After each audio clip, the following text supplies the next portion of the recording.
다시 한번 말씀드리지만 점유자 분석은 임차인에 대한 분석이고, 임차인에 대한 분석이라는 거는 결국 배당 분석이다라고 말씀드렸어요. 이제부터 배당에 대해서 공부할 거예요. 배당에 대해서. 화면에 지금 채권이랑 물건이라고 나와 있어요. 제가 지금 임차인 배당에 대해서 공부한다라고 말씀을 드렸는데, 지금 채권과 물건이 좀 약간 생소한, 임차인 배당과는 상관없을 것 같은 내용이 나와 있어요. 이게 뭐냐면 저당 근저당 압류 가압류 배당받는 권리들 있잖아요. 이 배당받는 권리는 어떤 권리는 채권이라고 불려요. 그리고 어떤 권리는 물건이라고 불려요. 근데 얘가 채권이냐 물건이냐에 따라서 배당 순서는 등기부상 순서대로 배당받아가는데, 얘가 채권이냐 물건이냐에 따라서 배당받아가는 방식이 조금 달라요. 그리고 임차인은 얘네들이랑 섞여서 받아가잖아요. 제일 앞에 받아갈 수도 있고, 중간에 받아갈 수도 있고, 꼴찌에 받아갈 수도 있거든요. 결과적으로 뭐냐면, 다른 채권자들이 어떻게 배당받아가는지 알아야, 이걸 계산할 줄 알아야 실제 임차인한테 배당이 얼마 떨어지는지 우리가 계산해낼 수 있는 거예요. 그래서 채권과 물건에 대해서 저희가 알아야 됩니다.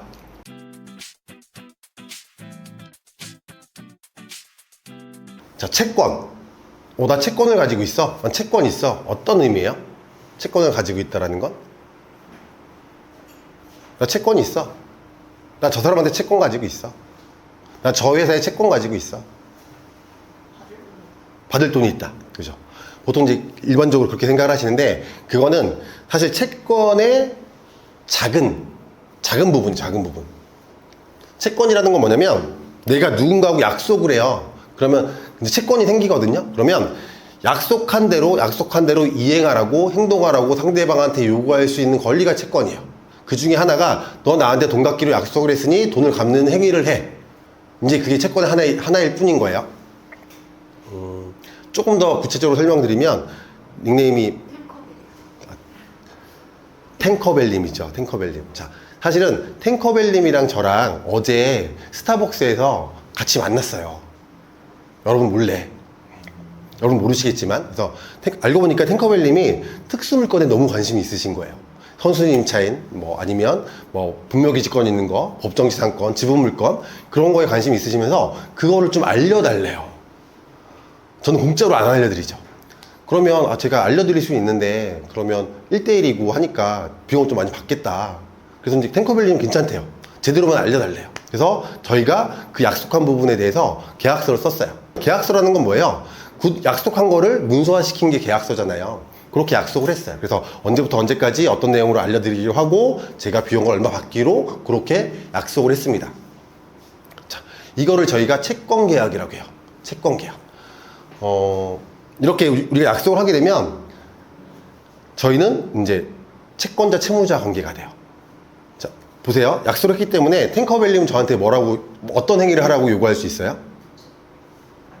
철롱님 약속했잖아요. 빨리 저한테 특수물건 알려주세요. 알려주는 행위를 하세요 라고 저한테 요구할 수 있는 채권이 있으신 거예요. 저는 약속을 했기 때문에 그거를 지켜야 할 채무가 있는 거죠. 반대로 저도 채권이 있어요. 어떤 채권이 있을까요? 비용 주신다며요. 계좌번호 보내드렸잖아요. 빨리 입금해 주시는 행위를 하세요 라고 요구할 수 있는 권리가 있는 거고, 탱커밸리님은 저한테 돈을 지급하셔야 될 이제 의무가 발생을 하는 거예요. 그래서 이런 것들을 채권 계약이라고 보통 얘기를 해요. 그래서 채권은 사람과 사람 간의 약속이거든요. 그래서 사람을 쫓아다니는 권리라고 보통 얘기를 해요.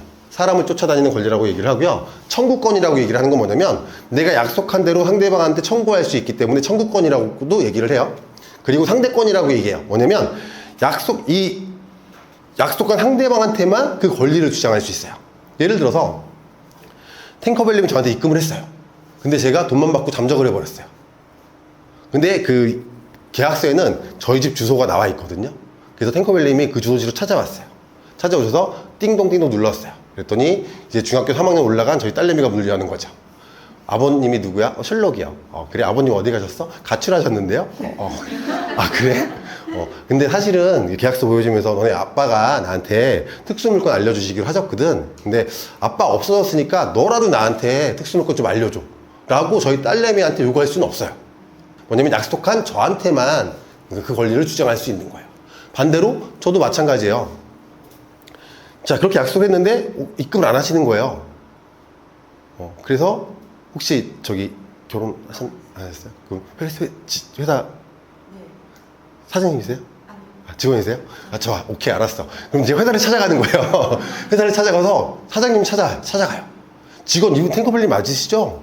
탱커벨님이 경매 배우겠다고 저한테 얘기하시고 계약서 쓰셨는데 계속 이거 비용 입금 안 하세요. 직원이시잖아요. 책임 좀 져주세요라고 돈 좀 주세요라고 다른 사람인 사장님한테 요구할 수는 없어요. 제가 요구할 수 있는 사람은 누구예요? 오로지 약속한 상대방한테만 요구할 수 있어요.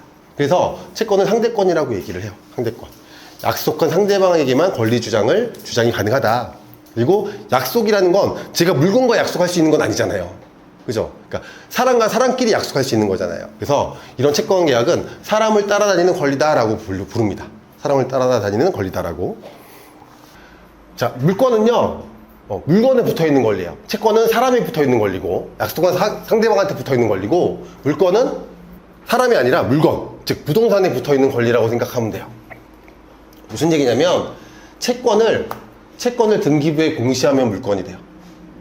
우리가 약속한 내용을 등기부에 공시하면 물건이 돼요. 이거예요. 내가 친구가 토지를 가지고 있어서 친구야, 내가 네 토지 위에 그 건물 하나 지어가지고 여기다 식당 장사해도 돼? 친구가 그렇게 하래. 그래서 그 약속만 믿고 내가 그렇게 지었어요. 이건 채권 계약이에요. 근데 이 상황에서 만약에 소유자가 바뀌어버리게 되면 내가 이 소유자한테 내 권리를 주장할 수 없죠. 난 약속 누구랑 한 거야?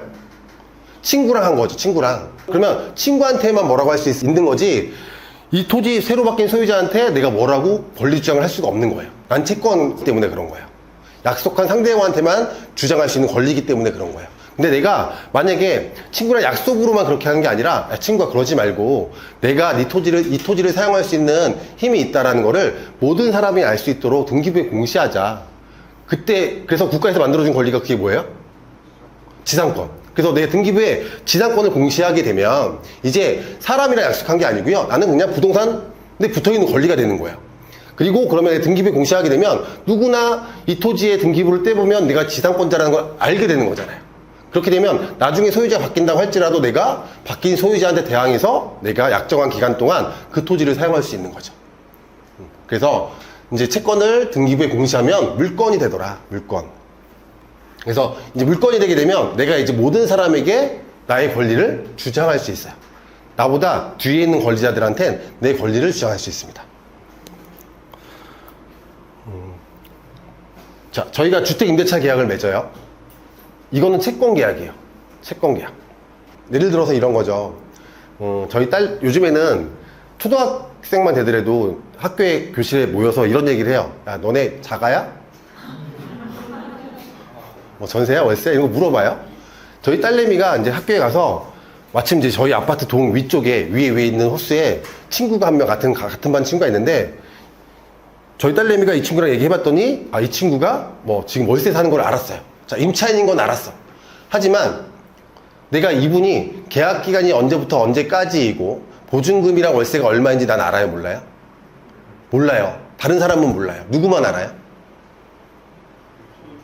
소유자랑 임차인만 알아요. 소유자만 임차인. 그러니까 약속한 두 분만 알아요. 아까 우리 둘이서 그 특수물건 하기로 한 거 여러분들 몰랐잖아요.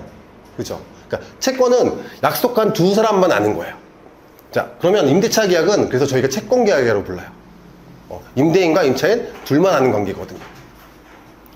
근데 이렇게 하지 말고 저희가 임대차 계약을 맺으면서 등기부에 전세권 등기를 할 수도 있겠죠. 그럼 이거는 물건이 되는 거예요.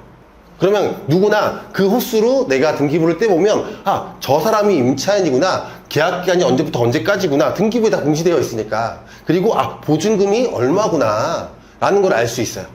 이런 것들은 물건이에요. 그러니까 물건은 누구나 그 권리에 대해서 알 수 있는 거예요. 근데 채권은 약속한 두 사람만 아는 거예요. 자, 제가 친구한테 돈 빌려주고 차용증만 받았어요. 이거는 두 사람만 알겠죠. 그러니까 내가 돈 빌려주고 얼마 빌려주고 뭐 이자 얼마 받기로 하고 언제 상황 받기로 한 거는 네가 돈 빌려준 그 친구랑 나랑 둘만 아는 거예요. 이거는 채권이 채권. 그런데 내가 친구한테 돈을 빌려주면서 이 사람을 못 믿겠어. 친구를 못 믿겠어. 그래서 친구야, 나는 너를 못 믿겠으니까 담보물건 가지고 와. 그 돈을 빌려주면서 내가 근저당 설정을 했어. 등기부에 공시한 거죠. 돈을 빌려준 건 동일한 거예요. 친구한테 돈을 빌려준 건 맞는데 이번에는 내가 물건에 붙어버린 거죠. 사람을 못 믿겠으니까. 그러면 이제 누구나 이 부동산의 등기부를 떼보면, 이 사람이, 내가 이 사람한테 돈을 빌려줬구나, 얼마 빌려줬구나를 알 수 있죠. 그러면 나는 내 권리를 모든 사람한테 주장할 수 있는 거예요. 그게 이제 물건이라고 생각하시면 돼요. 이거는 제가 아까 말씀드린 거죠. 그냥 친구랑 약속하고 친구 토지 위에 그냥 건물을 지어서 사용하는 거는 채권이고, 둘만 아는, 둘한테만 주장할 수 있는 권리이고, 내가 만약 등기부에 지상권이라고 설정하게 되면 그 순간부터 모든 사람한테 내 권리를 주장할 수 있더라. 자, 지금 이거는 물건의 종류예요. 많죠? 끝.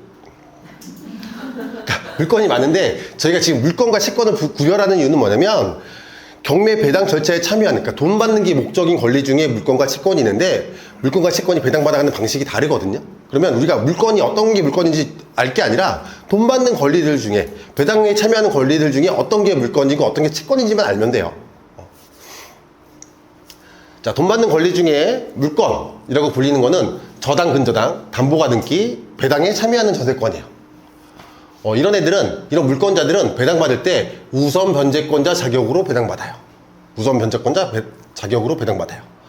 채권은 가압류 하나만 채권이라고 생각하시면 돼요. 가압류 하나만 채권이라고 생각하시면 되시고, 이런 채권은 배당받을 때 안분 배당권자 자격으로 배당받아요.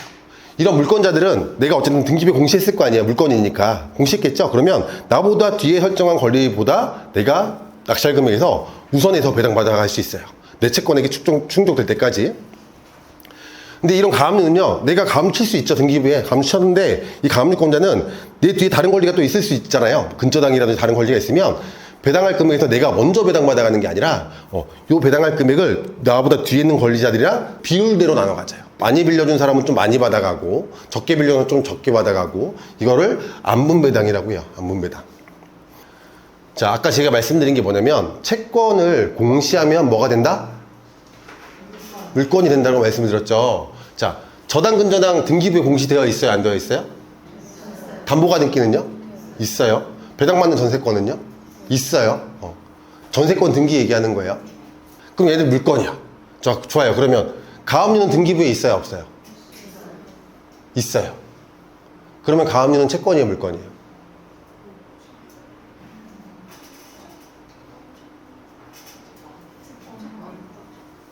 채권이에요? 물건이에요? 가압류 등기부에 있어요? 없어요? 그럼 채권이에요? 물건이에요? 그쵸? 채권이 되어 있죠. 맞아요. 채권이에요. 자, 물건은 뭐냐면요. 물건은 그 부동산 소유자와 이 권리를 설정하려는 사람이 서로 합의해서, 서로 준비해서 등기소 가서 설정한 것들이에요. 이런 것들은. 돈 빌려줘. 야, 담보물건 낸다. 근저당 설정해주면 돈 빌려줄게. 서로 합의해서, 오케이, 알았어. 합의해서 근저당 설정한 거고, 담보가등기나 전세권도 마찬가지예요. 근데 가압류는요? 서로 합의해서 가압류 등기 치는 게 아니에요. 얘는 권리가 아니라 등기잖아요. 얘는 근저당권, 담보가등기권, 전세권이라고 불리는데, 얘는 가압류권이라고 부르진 않아요. 사실 권리가 아니라 얘는 등기예요. 자, 가압류는 뭐예요? 채권자 단독으로 등기부에 올릴 수 있어요. 합의해서 올리는 게 아니라.